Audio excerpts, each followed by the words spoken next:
Well, the reason we started this podcast, right, is because we've had over a year long relationship of yoga and jujitsu together, and we discovered that we have these cool conversations sometimes, right? Yeah. And we get pretty deep, whether it's about my military past or Mark's past. Sorry for the throat clear. Or Mark's past.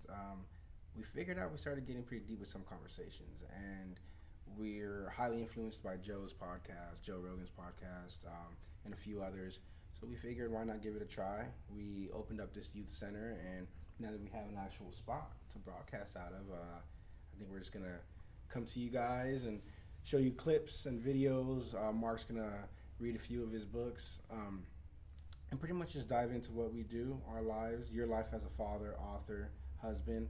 My life as a young man, yoga instructor, traveling, doing things like that. And hopefully you guys enjoy. Yeah, that's. I think that's exactly what it is. Yeah, because it is something that I couldn't see myself doing. Because, man, I've interviewed so many people, but I've always made sure I was on that side of the camera. Like, I don't want to be on this side of the camera. I don't want to be doing this. But I see what changes, like, through all the lessons I've learned from the trips I've gone on and the people I've talked with, everything I've seen here and all the stuff I've experienced through yoga and jiu-jitsu. It's like, that's the stuff I want to share. I just want to share all these positive experiences that we're going through, and also negative ones, because we're human, and I have that too. So I think it's a little look into our lives. Here's the animated me telling you all about me. Hey, I'm Mark Tullius, stay-at-home dad, an author, pretty much your average guy. See that guy in blue? That's me about 15 years ago. That right there, that was the day I asked myself, what the heck am I doing? Oh, I know. I'm getting punched. Really hard. Yeah, doesn't that look like fun? Well, the truth is, I loved it. Every fight. Even all the losses. But when friends and family would ask, why are you doing this? I could not answer that question. That question became part of my past. I began to focus completely on my family. My beautiful wife and best friend Jen, my adorable son Jake, who never seems to sleep, and my wonderful daughter Olivia. It's her love of MMA that made me want to answer that question. So I began to ask myself, why do others fight? What do we have in common? That's where my journey started. Nearly a dozen trips across the country, 100 gyms, 400 fighters, all coming together for the largest MMA sociological study. I'm here to discover who these fighters are, and most of all, why do they fight? This is Unlocking the Cage. So yeah, that whole process, unlocking. That was powerful. It was it's something I wasn't sure if I wanted to do, but it ended up being incredibly powerful for me, because I had so many lessons learned by talking with all these people, and there's so many positive people, and it was just great. And it got me out of my shell. I was a hermit that didn't want to do, even leave the house. But it got me to also, I started being physical again. Mm-hmm. So I was going in as a 38, 39-year-old guy who hadn't trained in over 8 years, just fat, lazy. One reason I even started was I really questioned how mentally tough I was. I was like, I no longer thought I had a mental toughness that I had when I was younger.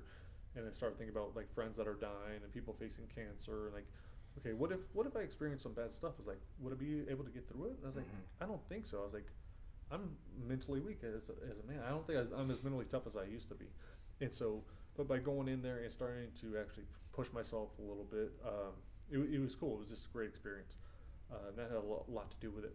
But I started getting, I found myself going from not enjoying MMA to liking it, to really liking it a lot, to thinking maybe, hey, I might want to try this. And then I even started doing privates with Tyler Wombles. Mm-hmm. I met him at King's MMA, great gym.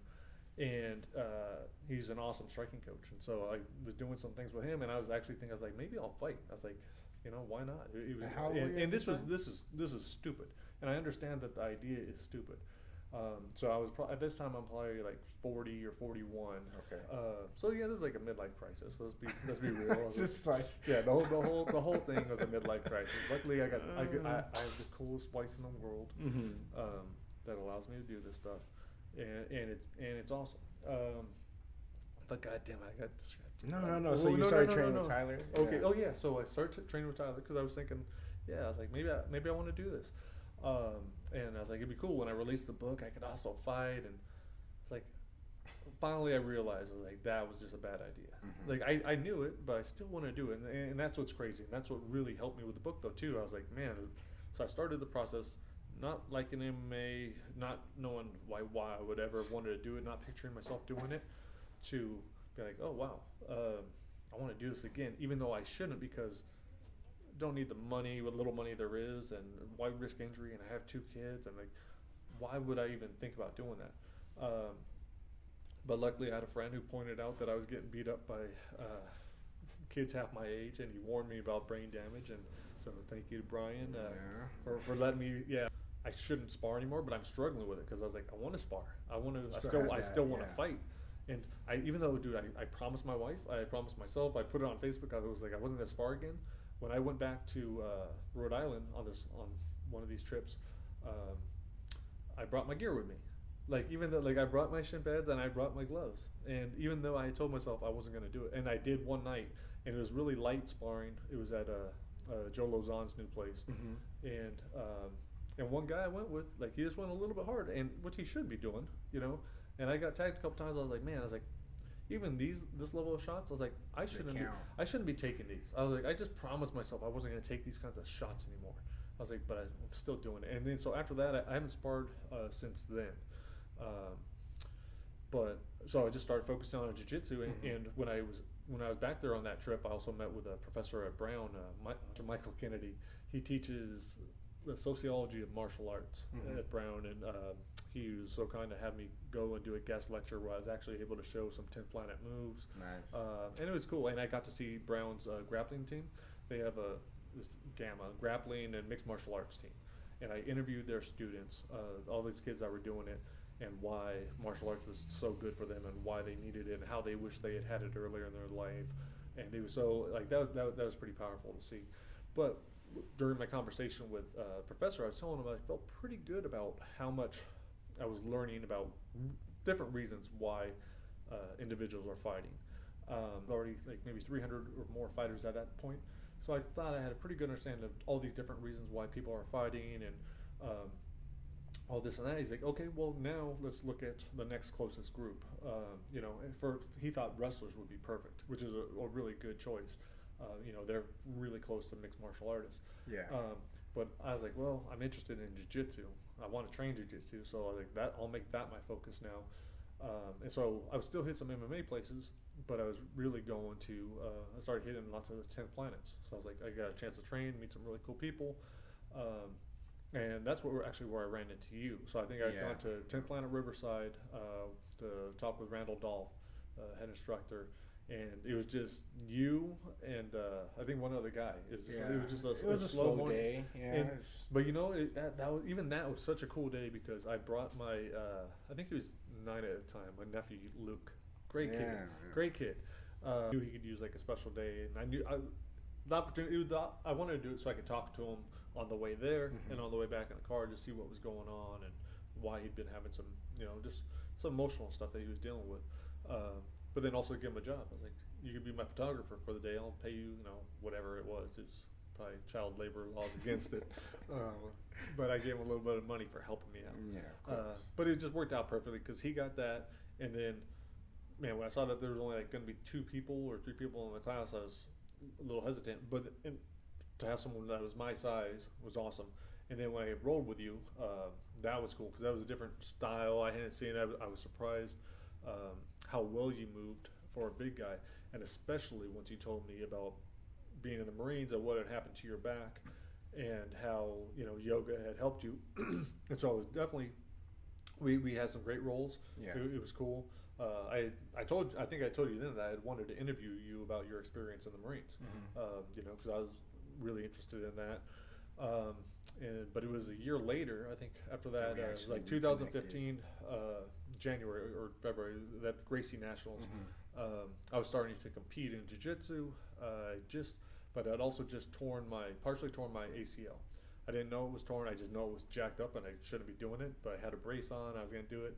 I remember seeing you, I was nervous, and it was a long day, and I was pretty stressed out. And then you walked me through the, some yoga and the meditation, and like light stretching and everything, and I felt awesome. I definitely it helped a lot, and I dug. And you told me what you're doing with yoga lockdown. I was like, oh, that makes so much sense, and that's why he moves like that. That's why you can pull all those kinds of moves. How we met and everything, but like, who are you? For sure. What's your story? Well, like I mentioned earlier, I'm Anthony Johnson, formerly in the United States Marine Corps. Served my time, served overseas. Hurt my back in the Marine Corps. Hurt my back really bad. I blew out my L4 and L5 discs. I herniated. Went through like several physical therapy regimens in the Marine Corps. Was still active duty though. But how bad was your back? Like, were you able to do anything? Like, what was your level? To be honest, it got pretty bad.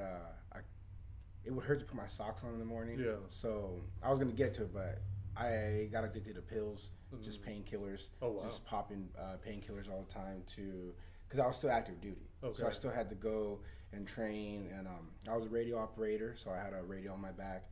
So I started to do all that, and it was just there for me. All the painkillers were there. So it was like a coffee and a painkiller in the morning to get going. So I had a really bad back. Range of motion was shot. Couldn't touch my toes. Just really bad. I put on a lot of weight. I got up to like 250. Wow. But I told myself as a Marine that I was big and buff. I was in the weight room all the time. No cardio, just lifting weights. Got really big, like 250, 255 at one point. All the while I'm still in the Marine Corps. My back got so bad I had to start getting weekly cortisone shots just to get through, the training. So finally, my girlfriend just realized, and she says, why don't you just come to yoga with me? And she's this tiny little thing. She weighs about 107 pounds. Had she already been doing it for a while? She's been doing yoga for about maybe a few months only, okay. And she loved it. She was a former athlete in high school as well, as was I. So I was like, whatever, I'll go down there, give it a try. I don't like how she dresses all skimpy anyway. I'm going to go and see what's up. So, I go down there, and it was the biggest, like... Well, how hard was it for you even just to go down there? Oh, man. Well, was that hard? Well, she was trying to get me to go for at least 2 months, honestly. And I was stationed in California down at Pendleton, and I'm from Corona, so I was able to all the time. I just never did. So she's trying to get me to come, and I'm always... Like I said, I was a big bad Marine, man. I was lifting weights and shooting guns and driving Humvees, like smoking cigarettes, drinking. I was doing all that, being a man's man. What did she think it was? Why did she think it was going to be good for you? Well, because she figured after 2 weeks, after 2 months of her doing it, her body felt great. She had a bum shoulder prior, and she just figured, her instructor kept saying it, it'll fix everything. So, long story short, I ended up going to class with her. And man, seeing these extremely strong women, but tiny and petite, just do these moves, man, and stretch their body in ways that I'm thinking I'll never do. Mm-hmm. And here I am, I've been in a war zone. Like I said, I was a big bad Marine, and I couldn't do a headstand. I couldn't do down dog. There's so many moves I couldn't do. So it just kind of smacked me in the face and showed me that you're not in shape, that you're dramatically incompetent. Like your body, you don't know what's going on. Sure, you know how to shoot a gun. Sure, you know how to do certain things, but man, you're not doing that anymore. So. And were you taking pills throughout this whole time, even after? Oh yeah. And what was it? Was it just a physical addiction, or was it a mental addiction at that time? It was definitely a physical addiction, definitely, because my back hurt every day. Yeah. And my first 6 months of yoga, my first year of yoga, it hurt. Like my body hurt through yoga. Everything hurt, but I slowly started to not take as many pills, and then realize that my back hurts this way. I can do this stretch for it. Starting to learn, but that first year yoga was really tough for me. Like I wanted to quit so many times. I've told you this story. During certain poses, I would get up and leave to the bathroom so that I wouldn't have to go through those poses. I hated going to certain people's classes because they were really tough. And what were those poses? Were those poses where you would have a hard time emotionally? Like you would. See, and at the time I didn't know, but it was both. It was physically pigeon, focused on your hips a lot, and I have a lot of lower back problems. Right. So getting into that. And you know, people say that you hold emotion in your hips. I'm not sure. I'm not a doctor, or however that works, but it was definitely physical at first. But then the emotions, like I've cried in yoga, plenty times. You know, whether I was stressed for a test or stress. Yeah, that's I know. I would never have admitted that. You know, 7 years ago. Yeah. No, that's awesome. That. Like, no, you should be able to say but that. no, so my first year of yoga was just really tough, and I think that's what guys in general need to realize, that it's hard. Yeah. It's not easy. Like, your body is conditioned to, whether you're a football player, baseball, basketball, you're good at these movements, but when you really want to move your body and you really want to get total range of motion, it's hard. It's really hard, especially if you have prior injuries. So I started doing yoga. 5 years later, my body was healthy enough to where I can focus on jiu-jitsu. I was like, you know, I think I can do this. It's on the ground, which was a big factor for me, because I can't wrestle. I can't get taken down. My back will just shatter. Oh, right. So I was like, okay, I'm already on the ground. It's like wrestling. Let me just try this. So I hooked up with Randall Dolph down at 10 Planet Riverside. Great instructor, you know, black belt under Eddie Bravo himself. He taught me some moves. About a year later, I developed Yoga Lockdown. Fortunately, I had a few opportunities to go to EBI with Randall, and Randall really took to yoga in the beginning. He really so we would go to EBI and do the breathing, the same thing I did with you. We would do all that, and he had a few wins, so he did pretty good. But after that is when I actually developed Yoga Lockdown, started going around teaching guys, and then you really took to it from there, and you've been my best student from there. So yes. Been about a year now, and Mark's been going strong with Yoga Lockdown, and that kind of is how we started to build this youth center, right? Yeah. So it's been a little bit less than a year that we start training. You would start coming over to do yoga in the mornings, I think like twice a week or something like that. And I realized right away, one, my limitations, they were bad, severe, especially with my knee. My knee was in bad shape. Mentally, I was at a point where the doctor told me my knee was going to, it wasn't if my knee was going to blow the ACL, it's when, because it was more than halfway gone already. And especially if I kept doing jiu-jitsu, and then even some of the yoga was scaring me, because I was seeing I was just seeing a small amount of it, but it was awesome. So I started enjoying it. I saw how hard it was. Like, I couldn't do, there's so many things I could not do. I mean, I couldn't touch my toes like you, you know, it was just really bad. And that was for someone that had been training for a while. I was like, man, no wonder I'm getting hurt all the time when I'm rolling. And part of it is having shins cranking across your neck. Like, that's part of it. That's a big part. But for sure. No, if I had been actually taking care of my body, and I thought about, like, man, why wasn't I doing this throughout my life? You know, really, as far as, especially athletic-wise, like for football, it would have been great. For fighting, it would have been great. The yoga was awesome. It was definitely helping my jiu-jitsu, but I realized that I think you helped convince me. Well, let's go back to where we would do yoga. Where would we do yoga, Mark? Oh, yeah. So the only way I was going to do yoga, because I'd done a little bit of yoga on my own before, just through watching discs, and because my parents were into yoga. My dad is a stud. He was doing handstands off my diving board at 70. I think he was like 70 years old. And I was like, man, he can do that, but I can't. I was like, I can't touch my toes. I was like, that's sad. So I started doing a little bit, but I would always do it, like, and just like when we started doing it, it's like, okay, in the downstairs room, that door is closed, the curtains are closed, like no one's watching this. And it's crazy that it's, I don't know, yoga has that kind of stigma to it or whatever. But it does. But it does. Yeah. But yeah, so we started doing that and just got more and more confident with it, and getting, it was cool. You helped me realize I should probably back off of jiu-jitsu. Why risk injuring it? And it sucked because I was starting to really, I was feeling pretty good at that point too. Yeah. And I was worried. I was like, oh man, if I stop right now with jiu-jitsu, I'm not going to go back into it. I was like, it takes me an hour to drive to headquarters. It takes me an hour to drive back. Like, I could be trained, you know, riding or doing other stuff. So I was like, if I stop, I might not go back into it, and then I'm going to be super, like, I already suck. I was like, I'm going to suck even worse.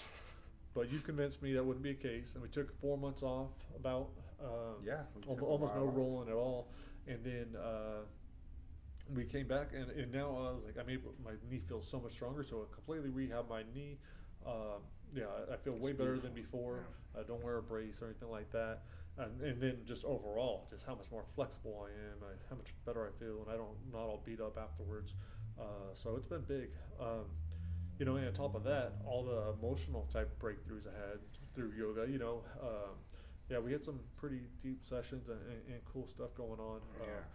Had a And lot. that's a big part. That's a big part of yoga that I didn't start realizing until maybe honestly about 4 years in. Mm-hmm. Like my mental state started to change. I wasn't as mad.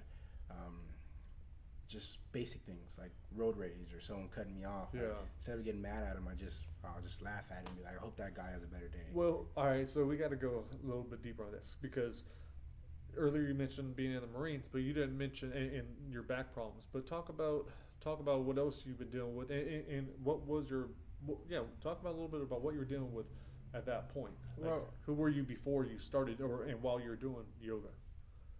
Well, who was that before I started yoga? Wow, that guy he was mad at the world. Yeah, I was just mad. I didn't, you know, going back to my military time, I didn't necessarily agree with what was going on. You know, that was back in 06, 05, 06. The war was still pretty hot. I didn't necessarily agree with it, but I ended up having to do it. Needless to say, kind of worked me mentally, I guess. So I was just mad at everybody. So finding yoga and them being all blissful and telling me to close my eyes and smile and go through that was really tough. Yeah. Tough for me. Well, you know what, and you say, and we're gonna go. We'll go deeper on this on another podcast. Mhm. But, man, just warped you mentally is one way to say it, but that doesn't really say anything. It's like, and I don't think it helps people understand why you were that way. Like, you know, your experiences, like how when you're dealing with that kind of trauma, or like especially like, and if you're always on edge, or if you have anxiety, or if you have all these other things, like, well, that's what changed you. Like that's, you know, and I also don't see how anyone can go into war or even the military and not come out changed somewhat in some kind of stress. Yeah, no, you're right. And I think honestly now it's just, we might as well hop into it. It's a great time to mention our disclaimer, and I'll start it since we're on the topic. Yes, I was a Marine. Yes, I served overseas, but to our credit and to discredit us, I had a great career in the Marine Corps. There's a lot of other guys, a lot of the units, famous units, that man, you know, they had a rough time. So when we start talking about whether it's PTSD, depression, suicidal thoughts, those are our experiences. There's no way of knowing that my yoga will help anyone, or that it won't help anyone, or that yoga in general is the answer. That's just what helped me, and my experiences, and mine are very small compared to other guys. I to this day say I had a great career. I got out unscathed. All my buddies are alive, so I'm happy with that. And as far as you for fighting, you know, I'll let you take over. Yeah, that's something for even the talk of jiu-jitsu. Like the big disclaimer, like we're blue belts, we're not badasses. Yeah. We're not trying to be. No this way. Yeah. This isn't a place to, you know, get your jiu-jitsu advice. We're not breaking down Eddie Bravo's no, system and teaching you. No, we're not doing that. You know, it's we might talk about how cool it is, or how we felt that week because of it, or whatever else, or show you some of the stuff that our kids are doing, like what we're seeing now with the kids and with Jake and Olivia. Like it's just awesome. And so we'll show bits of that, but yeah, we're not experts. Don't think we're badasses at all. And that went with fighting too. Like at the start of Unlocking the Cage, I'm going to put a disclaimer saying, you know, look, when I use the word sparring or fighting or training with or whatever, I'm using it loosely. Like I'm not saying like I'm actually going at it with them. Like I had the opportunity to, and it was not fun. I accidentally got set up against Fabricio Verdun for a round because so I got to that point with training where I was able to finally make it through a whole class, and I was getting my kicks down. I think it was from working with Tyler, and so I felt pretty good. And like that day, I was teamed up with Matt Horwich for the whole workout. He's a great partner, and but like I felt like, man, I was like, okay, I'm starting to feel good again. I don't feel 41, and doing good. But then all of a sudden, we get through the whole workout, you know, and we did so many. It was Master Cordillera. he put us through so many drills, and it was Fabricio was teamed up with Babalu, and but it's just combinations where he just kept adding one more kick, one more kick, one more kick, one more kicks, and awesome way to train. Yeah. But by the time I was like, I'm exhausted, I'm done, I'm ready to stop, and then it was time for sparring. Oh, And man. I could have said no. And that's my bad. I did not say no. And because when someone says sparring, you don't really know like what level, or you just like get your gloves on. And then, but he points to me, and then he points to Fabricio, and so Wow. so first round, this is my turn. And again, I don't say no, and I think to myself, hopefully he's just good at jiu-jitsu. But what I'm really hoping is he'll take it easy on me, because they must know I'm not a fighter. Yeah. But I did not explain that to Master Cordero. I didn't tell anyone that. I had trained there a bunch before. I just thought it was obvious. I was like, that I didn't belong in there. But yeah, so he put it on me. But he was really cool. Every time he would put me down, I would drop to a knee. Like he hit me with so many shots that just dropped me. I would drop like 8 to 10 times in 5 minutes, and that's with him taking it super easy on me, probably not hitting me very hard. Yeah. And then after that, a couple rounds later, they put me in with the cage with Babalu, and it was just as bad. And once again, you didn't say no. Yeah, no, and that's when I realized I had to be smart, and it was cool. Like the trip right after that was when I went up to the Bay Area, and right before I went up to AKA, which is known for hard sparring. Yeah. I had just been in Fresno, and I trained with Josh Koscheck, and he left me on the very last day of sparring. I'd been doing pretty good. He left me with the hardest kick across my thigh, and just a little thing to say, ha, like you want to spar, you want to go hard, like this is part of the game. And he didn't even go, like I don't know what percent that was. That was probably 90%. It was pretty hard. But I was bruised for like 3 days, 4 days. I couldn't. I was walking with a limp, and that was just one little kick. And that's with probably. So that was shin pads on everything. Yeah. So. But getting back to our point, no, and not only those people, but I mean, I've been submitted by everyone, been beat up by everyone. I'm not an expert. I'm not challenging any of these guys. So if I ever use the word, I got to spar with so and so, or look, I trained with Herb Dean, or if I'm saying these things, it's like, yeah, I was there, and these guys were toying with me. Yeah. We and I appreciate it. For sure. Same goes for me. When I mention military or experiences, I'm not Tim Kennedy. I'm not Brian Stan. Okay, I'm just an average guy who did my time, and yeah, that's pretty much it. It's our experiences. Yeah. So that's just kind of who we are, and actually, what you said about being angry at the world, man, dude, that was me from as young as I could remember until probably a few years ago. Like I've made some crazy changes over the last couple of years, and I'm so much happier because of it. But I struggled with just like definitely I have a dark side. I think it comes out in my writing. But I definitely have dark side. I had suicidal thoughts, low self-esteem, just like a whole lot of things. Unlocking the cage actually helped me like look at all those things, because I think as adults we try to forget our problems, and we're like, you know what, we're okay. Yeah, we're okay. Right. Everything's fine. I turned out fine. It's like, no, I did not turn out fine. I was like, I hated myself for most of my life. I had suicidal thoughts for most of my life. And because I hated myself, and I never knew why I hated myself. And then even once I found out, and I realized why, I still had a hard time. But no, I made some drastic changes. Yoga's helped a lot with that, especially I'd say in the last 6 to 12 months, I've definitely been much happier. I think unlocking the cage did so much of that, because I was meeting everyone. And one of the really cool things with that is I was seeing what these people were doing. I was getting to see, because whether they were fighters or not, I'm talking with 400 people, and I'm looking to see which ones are happy in life, which ones are like where they came from, where they've gone to, what if they're happy. And then I'm able to kind of figure out, like, okay, look at all these people. They all did this in their life, and these are all happy, and they're all successful, and they're doing what they want to do. Yeah. So I'm seeing that. Then I also see the ones that are doing something that they shouldn't be doing, or whatever else. And I see all the people that are unhappy and all the reasons why they're. So I was like, oh man, I got a blueprint. A big part of that blueprint is having goals, and well, really it comes down to pursuing your passion. Like, do what you want to do. If you do what you want to do, you're going to be excellent at it, and you'll make income from it, or whatever else. It's like, find out what you love to do and do it, or it's going to help you become the person you need to become. And the other part with that was I was seeing that people were these people that I saw that were happy, A lot of them are planning ahead and being positive, something I hadn't been before. Like, I was always just taking it day by day, but I was like, no, I was like, you know what?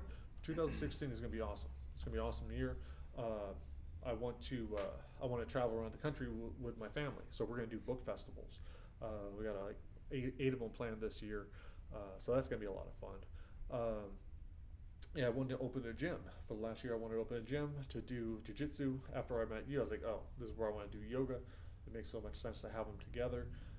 When we finally got hooked up with John Santa Maria, our head coach, we realized we'd make it into a youth center, which is just awesome. So it's focusing on the kids, but we still have our own area where we can do whatever we want. We can drill, and how awesome that's been.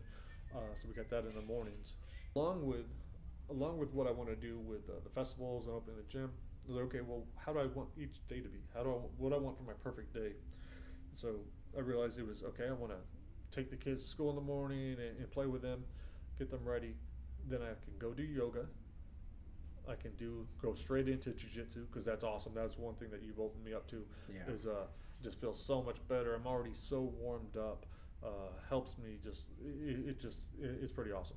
So I want to do that, and then I can write for like 3 hours, then go home, take care of the kids, bring them to go train or do whatever they want to do for their activity, then call it a night, man. I was like, that was my perfect day. That's what's happening now. We didn't know how it was going to happen, but that's what's happening now. And because of it, I'm already so much happier. My family's already so much happier. And it's awesome. And like, what was your perfect day? What did you want to do? Mine was pretty simple. Be able to wake up and work out a bit. Just train, whether it's yoga or jiu-jitsu, or teach someone some yoga or jiu-jitsu, have a private. And then take my dog to the park, let him run around. I'm always driving. Me and my dog live in my van together, so we're always just cooped up. And, so get him out, let him run around, let him play and sniff some butt. And then, come back, and the podcast actually is becoming a fun little part of that now. But come back, get whatever I have to get done, and then teach a little bit later. John Santa Maria is so graceful to let me help out with the kids, so I'm learning a lot just helping these kids. My basics and my fundamentals are growing. I'm tapping Mark out left and right. Just kidding. But no, so that's great for me to be able to wake up, do my own thing, whether work out with some martial artist or what have you, and then later at night, show some kids, and to see their little faces when they snatch an armbar or something, it's like really cool. I don't have kids, got a lot of nieces, but it's really cool to see that. So that's pretty much my perfect day right there. That's awesome. Yeah. So that's what we made happen. It was crazy how quickly it all happened too, because we got the keys on a Monday. And then the first thing we did was brought in just some regular mats, threw them down, and because you want to do yoga, right? Yeah, we wanted to get a session in to kind of visualize and kind of get the feel for the gym, and so we did that. And then Jake came in. Came in as well, right? And that was really cool, because earlier that morning he told me right before the babysitter got there, he said, "You go to the gym too much." I was like, "Oh man," I was like, "I'm sorry, but that's Coach Anthony's fault. That's all him, man." I was like, "That's not me. He makes me do it." I did not say that to him. I told him that we would have a special session, so I invited him to the gym, and he got to do his first real private with you. He's jumped in on a lot of our sessions.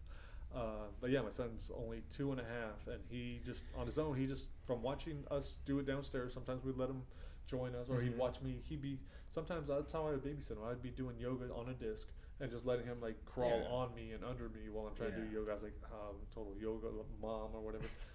We'll cut that part. I don't know what they're called. He had his cool. Marcy was taking pictures of him here for his first private. I thought that was awesome. Yeah, it was a great time. And since he's been training, man, he absolutely loves it. But what was really cool was that night, we came back that night or the next day, and all the kids were running around on the mat. Kids running around. Yeah, you're right. And he was playing with them. He was included. He was running all around. But then he stopped next to me, and you're over here. He's in the middle of the room, and he yells. He's like, "Coach Anthony, Coach Anthony!" And then you look over, and he said, "Yoga." Yeah. And so he wanted you to come over to do yoga, and I thought for sure he was going to try his half moon that he's always trying. Famous half moon. Yeah, I did pretty good for his age. But he lays down on his back. Yeah, and he just starts to breathe. Yeah, well, all these other kids are running around, right? So it was cool for me because once again, I don't have kids, and for Mark to trust me with his kid, and for his kid to actually want to breathe, for Jake to want to just sit there and breathe with me, that's pretty cool. So as a yoga instructor, I mean, that's what you want. You want to influence like the younger generation. So, man, that was pretty cool. And what a cool way to do it, because that seems like a small thing to do, say breathing. But I found like breathing is huge, and it's something. I was telling someone the other day like how much anxiety helps me with at night. How sometimes it will just help me fall asleep. If I do that one breathing technique you showed me, I was like, I feel awesome. I just got tattooed, and I breathed through the whole thing, and it felt like nothing. Like I was almost falling asleep during parts of it. Like some parts hurt like hell, but like only once in a while. Like, but for the most part, at the start of it, I was like, breathe it in, and I was like, breathe it out, and deal with it. I was like, it's gonna be there, so just breathe through it. So that was cool. But with him, it's awesome because now if he's wound up at night or having a hard time falling asleep and all over the place, like we tell him yoga breathing, and he does it, and he tries, and right now he does it a little bit too hard. He's like. But deep. So we're working on the nose breathing. We're working on it, but he'll get it. And, but he's 2.5. Yeah. That's but he knows. And like the other day, we were getting upset at each other. We were having a rough day. He pretty defiant, and he's an awesome kid, absolutely great kid. I love him. But he's a toddler. And but he's a toddler, and I was finding myself getting upset, and I realized I was like I had to breathe. I was like, and then once I did that, I just got down to his level and I relaxed, and I realized that I was the cause of most of his problem. It was just so much better. Yeah. That's cool for you to realize, man. And be able to do that with him. But so that was awesome. And then I think the next day we got in our zebra mats, which are sweet. Our ocean of beautiful zebra mats. Thank you to Zebra once again. Yeah. Charlie. And that was an easy choice for us, right? Because dude, you've been to a lot of gyms, but I've been to so many, and most of them, I think I've rolled a good amount of them. Yeah. But the ones that the mats I like the most are Zebra, so that's what we had to get. Yeah. So I think it shows we care. No, I think that's what I wanted this to be a nice place. That's why we painted it. I can look at the mural we have. Like look at that. Like the guy put time into that. We could have just left everything the way it was with the white walls and just put down mats. But we want to make it somewhere where you want to bring your kids. Yeah, we want to bring families together, man. I was like, that's what's awesome about this place. I was like, whether it's the family yoga or just like open mat on Saturdays is awesome. Like all I do is play with the little ones, and then but after they leave, then we get a roll. So that part's cool. Yeah. But I'm looking forward to this weekend. We have our first cosmic yoga. That's gonna be I think that one the kids are just staying at home, so it's more of a date night. Yeah. So that should be super cool. Could we have all the awesome black lights? Disco lights as well. well. Yeah. So we might have a bit of wine and some other adult beverages. Who knows? Cut that shit. But yeah, so that's gonna be a lot of fun. We're gonna have cosmic rolling. We're doing everything we want to do here. You have you're gonna have your program for the veterans. All sure. that. What active duty too? Yeah, right? we're trying to hit all the servicemen around. So firefighters, police officers, and vets. We're gonna have a single day of yoga or jiu-jitsu dedicated for them. We're just gonna work out some logistics with them and get it going. That's awesome. Yeah. We weren't sure what we were gonna do, but we decided we would go down Thursday to headquarters. Yeah. It was like because I was still, even though this is nice and convenient, I definitely still want to go there when we can. Hopefully we'll be able to go once a week. And it was cool because usually the drive sucks. It could be an hour there, hour back, but we had a good talk the whole way, and then it was just awesome training. I learned a lot that day. It was cool. Not only did I realize, yes, I do have an interest in jiu-jitsu, and I think I can do it now safely, but also my confidence level. I got to see. I was like, yeah, okay, you know what? The yoga definitely has helped me, like 100%, because some of these guys I was going against before, and I know, like, what level of trouble you have with someone. Like, okay, sure. Either I was getting tapped 10 times, or I was getting tapped 6 times, or we broke even, or whatever. My numbers had improved. I was like, maybe I was getting tapped less, but I just felt better. And a lot of that I think was the breathing and flexibility. Mm-hmm. So I was like, that was cool, and I realized, I think, you had the same feeling. Like, you walked away from there feeling pretty good, right? I finished this guy's grade and bunch of lions in there. So going in there and coming out of the lion's den, not unscathed for sure, but coming out, with a few lessons and just feeling a little more confident. Yeah. Like, okay, maybe. And I think it had to do a lot with because we drilled. Mm-hmm. I'm not sure if you want to go into that right now, but yeah, for sure, me leaving there feeling confident had to do with us drilling before, and it seems pretty simple, right? You study before a test. Why not drill before you go to a class? But never done it before, or I only drill when my instructor tells me to. Randall says drill, that's when we drill. But outside of that, me and Mark got together on our mats, did the warm ups, drilled a little bit, and I think that really made me feel good about going to class and surviving the way I did. Yeah. And what's cool is there is something like Eddie suggests. Yeah. Yeah. So he's kind of telling us like, okay, these are the warm ups. This is what you should be doing. Like each school should be doing that. Do that warm up for the day, and that's cool. I think that's awesome because I would always watch that before I would go in because I know, like, when I started, I didn't even know what a lockdown was. I didn't know what anything was. So watching these warm ups and actually practicing them ahead of time, or at least in my mind, was helping a lot. Like doing it in person the day before was awesome. So for us to be able to go over, like, okay, so now when he calls it out tomorrow, it's like, oh yeah, I know this, and this. And what's super cool, and it makes so much sense to do that because you're learning so much in that warm up. He's put a lot in there, and I've been seeing him constantly evolve it too. Like he's always adding one more thing. It's Yeah, like, okay, for sure. oh yeah, let's improve this here and let's fix this here, and that's what's awesome about the whole system. And going to headquarters that day I actually learned something. I learned, like, by listening to him and practicing. I was like, okay, I learned that if I'm in that position, I have the perfect double underhooks. Yeah. Like I'm good. I'm safe there. I was able to go home and take that to Livy and like, hey, look what I learned today. I was like, and let her know like this is why it helped. Being able to talk with her about jiu-jitsu is awesome. Yeah, because that's huge. yeah, the other day she was actually bummed because what's been cool with Livy's journey is like a year ago she started at 10th Planet Buena Park. Decided to go no-gi instead of the gi that was 5 minutes near my house. Yeah. And it was because of my negative attitude towards it. So I had to drive a lot more. But it was awesome because they had an awesome program. And, I dig the system, and she liked it a lot too. But I got to see how much she grew. But she goes through all the same things that we would go through. And so the other day she was bummed, and she talked to me, but she was upset that her rubber guard kind of sucked. And she's like, I couldn't keep anyone in mission control. And that was one of the day before, we had just practiced at headquarters where we had to try to get out of mission control, try to get out of triangle, try to get out of whatever. I was like, lots of people can't, hold you in mission control. I was like, it's not that hard to get out of if you do it right or whatever else. I was like, yesterday I couldn't hold anyone in my triangle. I was like, my triangle's terrible. I need to work on squeezing. I was like, but I know that. And now when I drill it, when we practice it, if I keep doing that, if I keep going for it, I was like, that'd be awesome. I was like, just practice. It's all it is. And so that was cool for her to hear that. From you, yeah. Yeah, and even with competing, this is something I've watched her compete for the first time last month. And she went at it hard. Like she went to the higher division and went for it. And the first match she lost by points, but seeing her just going after a triangle, like she wanted to get a triangle. She just kept attacking. I was like, I've never attacked like that in my life. Yeah. Like honestly, like even though I fought and even though I've done some competitions, no, I don't attack. Like that's not me. But she was just going after it and had confidence. And she lost on points. And then the next match she had to go against the winner.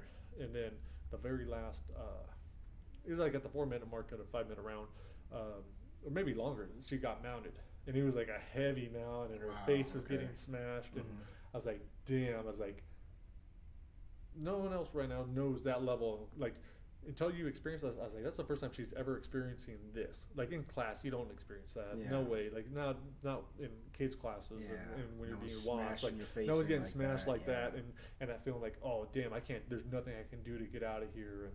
And but yeah, man, she at the very end, she tried getting out, but then she got whacked and tapped from. She got hurt. I was like, oh, you little sissy. I was like, go, you're terrible. No. So, but you know what? But what was awesome about that too was whether the kids won or lost, all they were excited about was going and playing afterwards. Yeah. And then we just all came to my house and we had a party and they just had so much fun. Oh, that's beautiful. Yeah, and their friends, and that's what this place is about, and that's what John's about. John wants to create martial artists. Doing so is going to create better people. It's going to help us as parents do that, and you too. I mean, your influence. And so right now, I don't know which one I like more, yoga or jiu-jitsu, but I was like, I'll continue doing both of them. I was like, it's cool. I have a lot of fun with it. But so, oh, dude, there was others. That was an awesome week too. So that was only on that was on Thursday. Thursday. But Yep. earlier in that week, I got this, which was cool. 25 perfect days. Very cool. Plus 5 more. So it's the bonus edition. Sweet. Because the original book was 25 short stories, dystopian. Pretty much what happens when the church and state come together and run rampant. And then I added 5 more that I put out free on an ebook. So I just put all these together. But what's cool about these is the new cover. My friend Carl Domini, who I met at Brown, he did all the photographs for it on the front cover, the back cover, all the photos inside, and it's pretty awesome. So thank you, Carl, for that. Yeah. So I was super pumped about this. I was like, that's cool. I was like, to finally see it in hardcover too, because I hadn't never put the book out in print.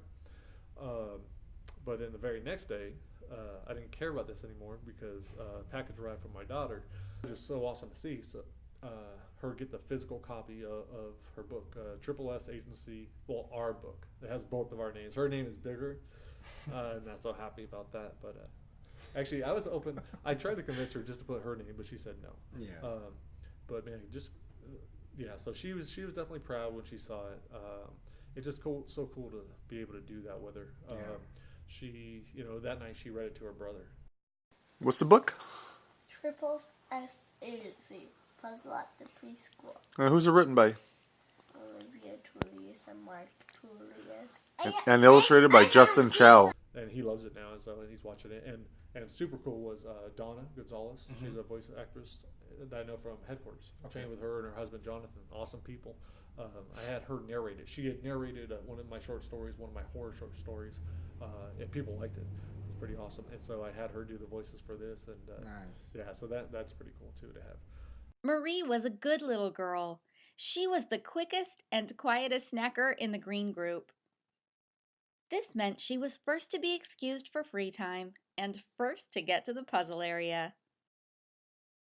Yeah, developing that with Libby. So that was a cool process because when she started, I think she was probably 5 at the time.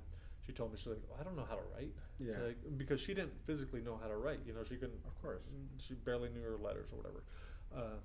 She probably knew her letters. She's smart.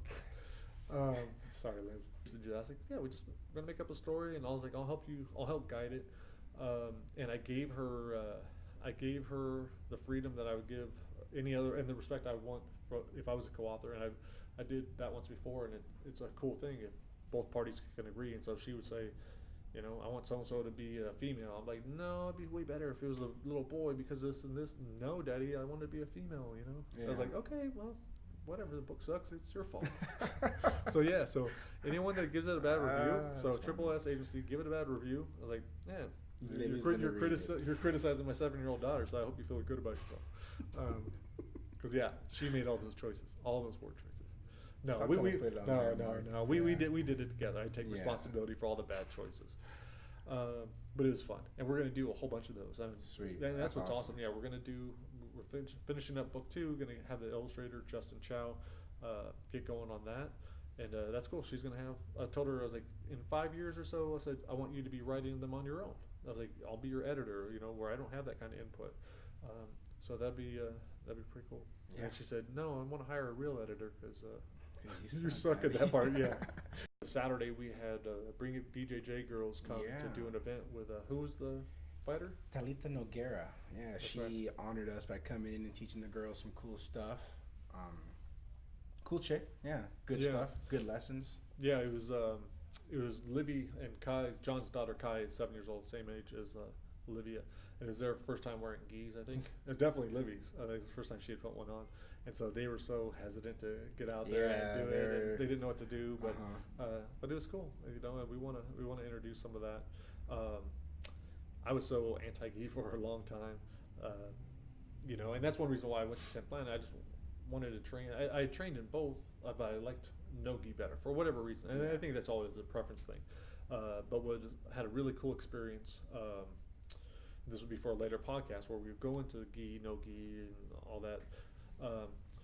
Where I went and trained with my old instructor, Ricardo Perez in Florida. He just opened a Gracie Baja in Fort Lauderdale. Yeah, I think Fort Lauderdale. with his son, who's also black, who had just received his black belt. And how cool is that? I just got to talk to him about how cool that is to be able to black belt your own son. And his son is such a good person. Like he's so cool. So it was an awesome time. To be fair, I only trained I think one day in the gi, maybe two. His first days. But then Ricardo did me the honor of training no gi with me, and even though he doesn't train that, and so it was awesome. And he said, yeah, like me and the gi, he's like, that was the old you. But the second he like when he felt the no gi, he's like, man, he actually stopped at one point. He's like, huge props to Eddie Bravo. He's like, or whoever's teaching. He's like, wow. So that's really cool. And just because he hadn't seen the system at all, and he even said that he wanted to come out and train. Like I was like, Ricardo's like, calm down. I was like, we'll just do it. But it was cool, you know. Even just taking the photos of like. I have my 10th Planet shirt on, and he's got his Gracie thing on, and I have a Gracie gi now, and like that's cool. That's how it should be. Yeah, just, dude, mixed martial arts is just taking what you want and do what you like, whatever. Whether it's life, whether it's your martial art, whether it's like life is too short to screw around with stuff that you don't enjoy doing. Like, no, just don't do it. Like, if I don't especially like that, then no, I'm not gonna do it. Because my goal, like, what is your goal? My goal is to enjoy life, have fun. You know, it's like. Speaking of which, I don't want to do this fucking podcast. Yeah, this shit sucks. Oh, my ass hurts. Fucking. You've been touching me this whole time. Yoga. That was just 1 week, and we kind of wrapped it up kind of quick. I think there might have been some other stuff going on. Next episodes are going to be, it's a little bit of everything. So, what to expect from this podcast? Is it going to be yoga? Is it going to be jiu-jitsu? Is it going to be, is it my writing? Should be. Yeah, it should be all about me. It's going to be all of it, all the above. No, it's just whatever. It's whatever we're experiencing at that time. The next episode is super cool, though, because we went down to see my brother, Dr. Steve Tullius, in San Diego. Brother's an amazing person, amazing chiropractor. What he's been doing with these kids is, I think it's incredible. Yeah. And so that was cool to have you come down and to see your first, like you'd been to other chiropractors, I believe, but mostly in the service. Yeah. Okay. Yeah. So and then we'll go into how you felt about chiropractic and how the yogis feel about it or whatever. So we'll go into that. The trip down there, how he described PTSD to you, and like how you might want to in a look different at it. way that I haven't seen. So I think that was really cool. So we're going to go into that in episode 2. From there, we'll go into the Marines and talk about our trip to 29 Palms and how you've been going up there and giving these guys yoga and some working jiu-jitsu with them. Yeah.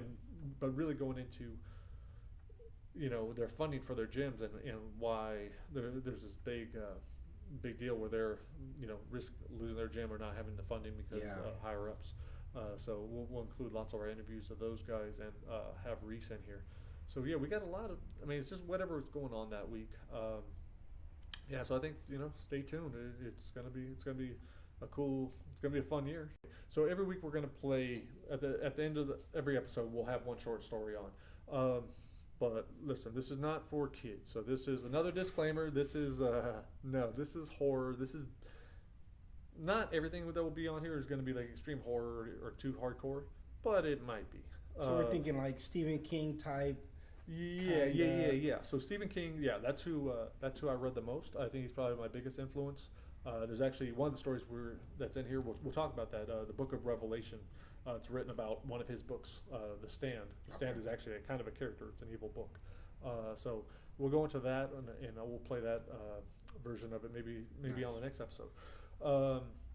But my daughter, 7-year-old, but she's a good reader. She's already finished Harry Potter, like books 1 through 7. She wanted to read this when it came. She likes kind of dark stuff. Go figure. And I was like, I don't know. I was like, come on, please. Like that book is so much bigger. I was like, yeah, but I was like, this one's not appropriate for you. And so I said, come on, you find one story. So we started going through each of the stories, and I'm thinking about what happens in them, and these images are coming to mind. I'm like, no, definitely not that one. And then, but I was like, okay, there's like maybe 3. And I tell Jen, I was like, look, there's maybe Libby really wants to read one. There's like 3 stories in here that might be okay. And she's like, no. So we will not let our own kids, and we're pretty open with like language and everything else, like whatever stuff they're going to experience, but this isn't something for kids. Kids are listening. I'd probably ask them to leave. Tell them now's the time. Now's the time. But what I love about this one, the guy who narrated this is T. Quillen. Glad I found him. He did a great job with this whole book. That I hired him to narrate Brightside. Nice. Yeah, so I had already. That's my first novel. I had already recorded the first 17 chapters, but I did it over like a long period of time at my friend's house, and so I knew it wasn't going to sound good. And plus, I hate my voice.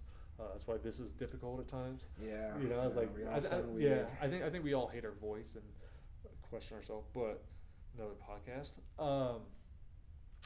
So but I had already is almost done. Like, I think I only needed 1 or 2 more chapters. I could have done that, but I was like, you know what? I realized with Everyone's Lethal, another audiobook that I narrated, I was like, my performance was the thing that was lacking. Yeah. I was like, the stories were better than my performance, and that's what the reviews were showing too. Scott did a great job editing it and making it sound better.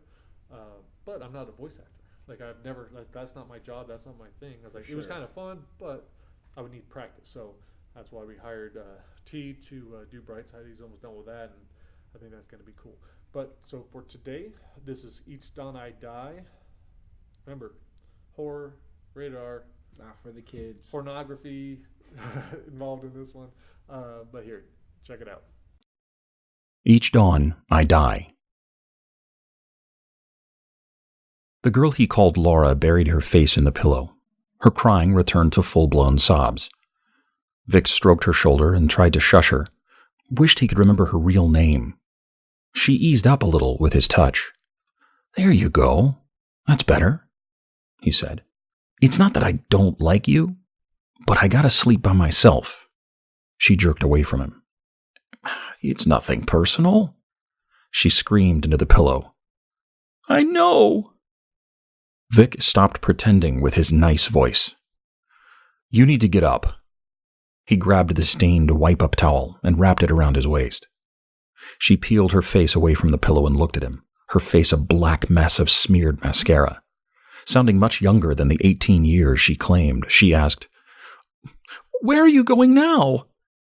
Vic opened his bedroom door and called to George, who was passed out on the couch. "Hey, I need you to help me out."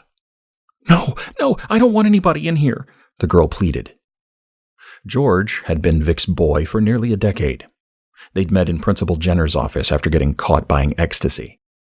George rubbed his eyes and ran a hand over his shaved head. "Come on, lady, you gotta go." "Oh my God," she said to Vic. "You're such a jerk." Vic turned his face to her.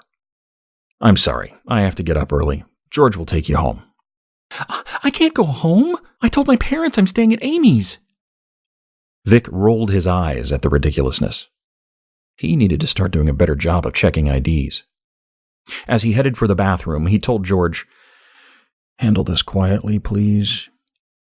He could hear her yells with the door closed, even with the shower running. The sound of the radio, though, made her disappear. When he walked out of the bathroom, she was still gone. He slipped on his boxers and fired up his laptop, opened the website. 15,000 views. Not bad for a half-dead fish in the sack, he thought. Vic had been running his site, Maybe Legal, for 2 years. The numbers had been on the uptick for the past 9 months. All of Vic's girls were real. Real homely, real naive. Some were real ugly, but most importantly, they were real virgins. Virgins weren't easy to come by these days, but Vic made do by prowling the malls and local water park. Their first forays into porn were then broadcast to 53 countries. Vic got fan mail from all over, none stranger than one from a guy in Bulgaria asking if he could shoot a video with a girl riding a G.I. Joe action figure. 3 quick knocks at the door, and Vic jumped to his feet. He checked the eye hole. Too many of the girls came running back for their phone, panties, or just to see if he'd call them the next day. Most never wanted to see him again. He was shocked at how many did. George entered, his hand pressed to his ear, small trail of blood running down his neck. "Stupid bitch," Vic asked. "What the hell happened to you?" "She bit me, man. She fucking bit me." "Bit you?" "Yeah, I was telling her how good she looked. Thought maybe I'd get some seconds, and then she fucking bit me." George went to the bathroom to clean up, and Vic laughed, grabbed an energy drink from the fridge. He cracked it open and took a long swig. Not really caring, he asked, "She say anything?" "She said maybe 5 words the whole ride. Right here, left there. Didn't seem too happy." "Well, can't please 'em all." George came out of the bathroom a few minutes later, 3 bandages awkwardly taped to his ear. His fat frame filled the doorway as he flicked on the light. "Holy shit, it looks like you killed someone." Vic chuckled, took a swig, and sat down at his computer, as George snapped photos of the bloody bedspread. George yanked off the old sheets, pulled a new pair of silk linens from the closet, and slid them onto the mattress. He smoothed them down, arranged the pillows. "She any good?" All right." He refreshed the website and said, "Oh, shit. I guess no one cares. She got 34,347 views. Not bad for 2 hours." George shoved the old sheets in the trash bag, twirled it closed, tied the end in a knot. "She was super hot, though." He nodded at the cabinet with the recording equipment. "She know?" "I don't know." George joined Vic in the living room. "Any new prospects?" "Yeah, this chick's dad's a pastor." "Crazy." Every new girl guaranteed a few new members, but subscriptions were skyrocketing. Tonight, Laura had already brought in 74 at $20 a pop. George shook his head, helped himself to the fridge. "I don't know how the hell you do it." Vic wanted to say that it was because he made them feel special, but even he didn't believe that anymore. "Got anything lined up for tomorrow?" George plopped down on the couch, smacked his lips with each bite of yogurt. "Need me to stick around, or can I, He was interrupted by a pounding on the front door. "Did you not lock the front gate?" Vic asked. "I did. I always do." Vic shook his head, got up from the computer, but reconsidered answering the door. "See who it is." He headed into the bedroom. "I'm not here." Another bang. George took another bite of yogurt. "They're not here for me." Vic was too tired for this. "How much do I pay you? You want to get a real job?" George muttered under his breath and headed to the door. He opened it and said, "He's not." An old woman in a dark brown dress barged across the threshold, backed George to the wall without so much as a touch, her decrepit finger and long, brittle nails inches from his lips. He pointed towards the bedroom. Vic threw on his robe and barely beat the woman to the doorway, not wanting to get trapped in this room with her. The woman looked Middle Eastern, like her leathery brown skin had been blown dry by wind and sand. Her angry eyes were cold and red from tears. Vic motioned towards the door. "You need to get out of here." The woman brought her hand to her mouth, spit in it, and flung the saliva toward Vic. She shouted something that he couldn't understand, but the hatred translated perfectly. Vic wiped the spit from his face, pushed the woman towards the front door. "Get out of here, before I call the cops, you psycho bitch." Vic looked at George, but George didn't move. The woman did. Turning her back on Vic, she stopped next to George and spoke in broken English. "You part of this?" He shook his head and kicked the trash bag. I just clean up." Vic's face still felt wet, but his hand came away dry. "Look, I'm calling the cops," he said, headed for the phone, "so you better get the fuck out of here." The door slammed. The woman had already left, and George threw the deadbolt. "Why did you let her in?" Vic said. George's face was whiter than the time he thought he'd had testicular cancer. "Who was she?" Vic hurried to the sink and splashed water over his face. "How the hell would I know?" You've never seen her?" There was a large Lebanese community on the south side of town, but Vic rarely went down there. Something about her seemed familiar, though. Maybe from a restaurant. I got no idea. George pointed to the computer. "You probably screwed her granddaughter. That wasn't just some random nut job." "Chill out." "I bet you anything," George said. Vic waved him off, and George grabbed the trash bag and camera. "I'd be careful, Vic. She could come back." "Maybe I'll have to get someone over here that can actually do something about it," Vic said as George left. Vic had hired George because he was big and didn't ask for much money. Maybe Vic needed to spend some serious cash for legitimate protection. The number of girls on the site had climbed to 63, and at least half a dozen of them probably had dads in the picture. Vic threw the deadbolt and walked over to the computer. He wasn't worried, but it'd be good just to make sure. Another fan had called him the Virgin Slayer. He liked that, thought about adding it to his masthead, then scrolled through the photos. He was 3 months deep when Becky's profile and bloody sheet popped up. She'd been his waitress. They'd gone out drinking. He'd brought her home. Waitress. Shit. The old woman had been at the counter. Becky had introduced her as her grandmother. George had been right. How had she found him here? Had Becky actually told her grandmother about what had happened? It had been 3 months ago. Vic couldn't sleep. His bedroom was pitch dark. There was a loud noise outside. It sounded like something scraping his shuttered bedroom window. It's not the old lady, he told himself, ashamed to even think something so stupid. He was on the 3rd floor. It was probably a bird on a window ledge. Still, the old bitch had been in his head all night long. It was almost 6 o'clock. The sun was about to come up and he needed rest for a heavy day at the gym. Vic grabbed a pair of earplugs and a sleep mask from the nightstand. He had one earplug in when the scrape came again, deeper and louder. Stop being a pussy. Vic pulled back the shutters and saw the first rays of light washing away the last of the pre-dawn shadows. He didn't see it right away, not until the scraping continued, a tendril of black mist slowly swirling in the air on the other side of the window. 3 beings took their forms, each floating. The one in the middle looked closest to human. A pale face wearing a black medieval doctor's mask. He wore a dark robe, his bony hand gripping a scalpel. On the other side of him were his henchmen, with heads of jackals and talons for hands. I'm fucking dreaming, Vic said aloud to snap himself out of the nightmare. The trio floated forward, seeped through the edges of the glass. Vic slammed the shutters, but the thick black mist poured through the cracks. They began to solidify, once again taking their previous forms. The henchmen each grabbed an arm and dropped Vic onto the bed, pinning him down, their talons ripping through his flesh. The doctor produced a curved metal tube from his dusty robe, inserted it between Vic's lips. It clinked against Vic's teeth, tore into the back of his throat. Vic studied the doctor's pale, rotting face, searching the black sockets that should have held eyes. The beast's chuckle paralyzed Vic as the blood poured down his throat. The doctor whispered something unintelligible, produced a glass jar filled with spiders and scorpions scrambling over each other. He unscrewed the lid and held it to the tube.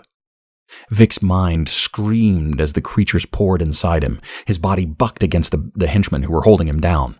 Soon the container was empty. The death doctor tossed it aside. Vic never heard it hit the floor. He couldn't breathe, his windpipe clogged, and thousands of bristly feet finding their way up from every path, fire-filled stings blurring his thoughts. Vic had never wanted to die until this moment. He opened his eyes and found the death doctor's decaying face just inches from his own. His foul breath tinged with rotting meat seeped through the mask. He pulled the tube from Vic's throat, then slid a magnifying monocle from his robe, placed it where his right eyeball should have been. A small silver dot in the eye socket grew larger in the glass. The doctor pinched Vic's cheeks and peered down his swelling throat. Vic couldn't understand the doctor's words, but he recognized the language. It was the same nonsense as the old woman's, and he didn't have to speak the tongue to understand the evil dripping from those words. A distinctive metal click pulled Vic out of the panic. The doctor had just tapped the blade of the scalpel to the bedpost. Vic stayed conscious long enough to see his belly split open, the fading doctor and his henchmen smiling as the creatures skittered out from his intestines. Vic shot out of bed, his mind racing, trying to get his bearings. He was in his house, the house his parents had left him when they'd passed. He saw the tripod in the closet. It was all a dream, he thought, as he placed his feet on the floor. A sharp pain shot through his big toe. A shard of glass was sticking out of it. He plucked it out, looked at the ground. Dozens of spiders and scorpions were racing around the pile of broken glass. This was no dream. It was late afternoon. He opened his shirt, felt the stitches running down his chest. What the fuck, man? Maybe I'm still sleeping? But he wasn't. The blood trailing behind him as he pulled himself to the living room told him that. His computer was still up and running. Becky's profile was on the screen. But he turned it off, hadn't he? The old woman's laugh echoed in his head. Had she slipped him something? She'd gotten spit in his mouth. Maybe it had been laced. He ran back to the room, hoping the spiders and scorpions were gone. They were still crawling over his dirty underwear on the floor. The old bitch had done something. For the next few hours, he tried to figure out exactly what.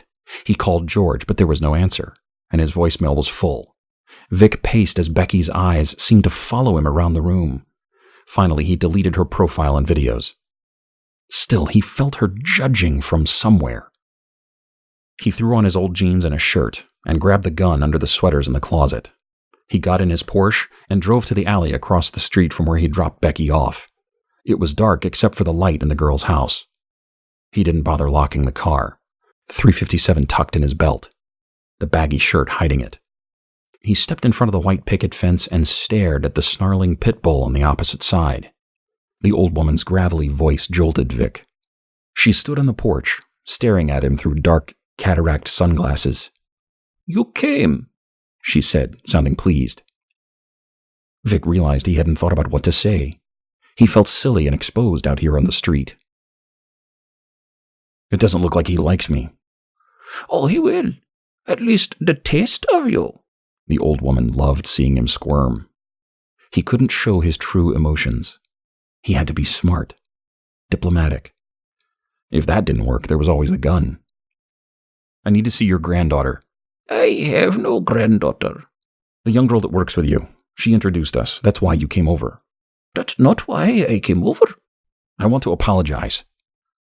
It actually felt good to say that. But the look of disgust on the old woman's face made Vic want to shrivel up and disappear. "You don't even know her real name, but suddenly you feel the need to apologize. Why?" The girl's name came back to him. "Gabby. Her name's Gabby." "Gabrielle." "I already took her off the website. I destroyed the recording." "How thoughtful." The old woman spat on the ground. "I can pay you. She deserves that. $5,000? "That's the filthy money you make off of all those poor girls. Using them like they were trash." "I didn't use them. I gave them..." "You lied to them." "Look, I'm sorry if you think I... Can I please talk to her?" The old woman shook her head.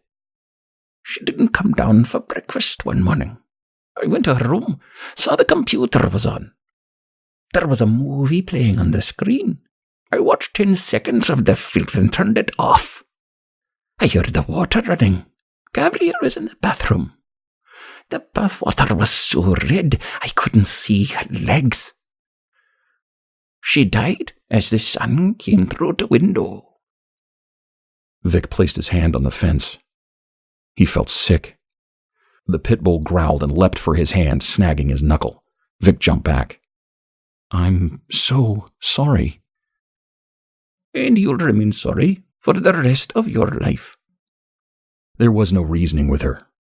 The pit bull rammed itself against the fence. The beast was going to break through. Vic whipped out the gun as a black mist surrounded the woman. It flew at Vic, surrounding the gun until it pointed back at his own face. He felt his finger tensing. There was nothing he could do. The old lady said, "There will be no end." The gun fired. Vic lifted his head from the piss-stained pillow in the abandoned house he'd been squatting in. It had been a solid 6 hours since his last death, his 76th in a row. The taste of hydrochloric acid sat on his tongue as Vic slipped out of bed and headed straight for the recording equipment piled on the moving box. Vic played the footage from last night and turned on the small monitor. On the screen, Vic moved around the dark room, then fell asleep on the bed. He fast-forwarded a few minutes and slowed it to where he rose to check the oncoming dawn. When his recorded self turned to the door, No one else could be seen on the video, but his body was miraculously lifted into the air and slammed onto the bed. There was no need to relive the experience. Vic turned everything off and headed into the bathroom. He grabbed a bottle of Listerine, filled his mouth, and gargled. He'd made the mistake of glancing at the mirror. He was only 24, but the dark bags under his eyes were getting bigger and blacker every day. His head full of dark brown hair had gone bone white and started falling out. He'd considered dyeing it and getting Rogaine, but what's the point? A few more dawns like this, and it'd all be gone. Maybe that was part of the curse, to end up looking like that damn woman. All he needed now were the liver spots. Vic spat the mouthwash out and grabbed his toothbrush. If the Listerine couldn't kill the taste of the acid, he doubted the toothpaste would help, but he gave it a shot. The sight of his emaciated arm moving back and forth made him break down and weep. He was falling apart. He'd lost over 50 pounds since the curse. With his withered frame, he could never again seduce a female, but that was the last thing he wanted now. He just wanted this to end. How nice it would be to fall back to sleep like a normal person and wake with the sun pouring through the window. He used to sleep in every morning. Now he was lucky to get a couple of hours of fitful rest each night. Vic threw on his jeans, put on the dark blue tank top that used to showcase his biceps, but now only exposed his atrophied arms.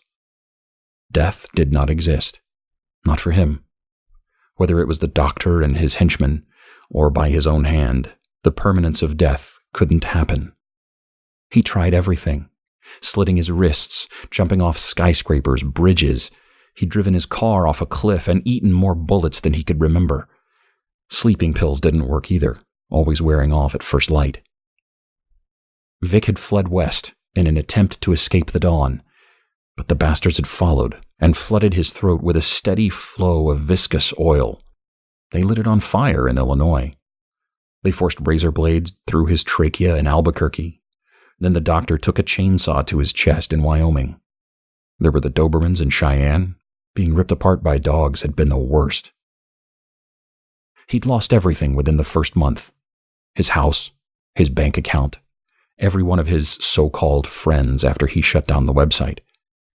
He traveled around the country seeking out the girls he betrayed. Some forgave him. Most did not. It didn't matter where he was. Each dawn, he died. Usually he was alone, but a few times there were spectators. He avoided crowded places because the doctor never left witnesses. Good Samaritans, thinking he was having a grand mal, were torched and gutted. So, Vic stayed in the darkness. He ate whatever scraps he found in dumpsters, drank his belly full of cheap wine, hoping to numb the pain. But the doctor would leach his blood until he was sober enough to feel the blade. Vic prayed for natural causes to eventually strip him of his strength. Prayed the doctor would one day grow tired and find someone new. But each morning he'd rise and see that wretched sun. This was his life, and it would never end.